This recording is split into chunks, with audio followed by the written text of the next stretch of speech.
പതിമക്കത്താക്കാലം ഞാൻ പിറന്നില്ലേലും പരിശുദ്ധ നൂറിൻ വഴികൾ കണ്ടു.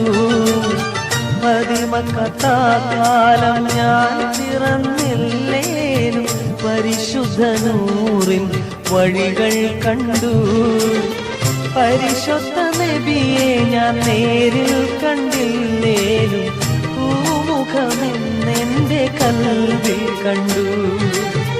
പരിശുദ്ധ നബിയെ ഞാൻ നേരിൽ കണ്ടില്ലേലും പൂമുഖമെന്നെന്റെ കൽവിൽ കണ്ടു. മക്കാമണൽ തട്ടിൽ ഞാൻ ചെന്നിട്ടില്ലേലും ആരംഭമുത്ത് റസൂലെ കണ്ടു. മനസ്സിന്റെ കണ്ണ് തുറന്നു ഞാൻ നോക്കുമ്പോൾ അറിവിന്റെ കേദാരഭൂ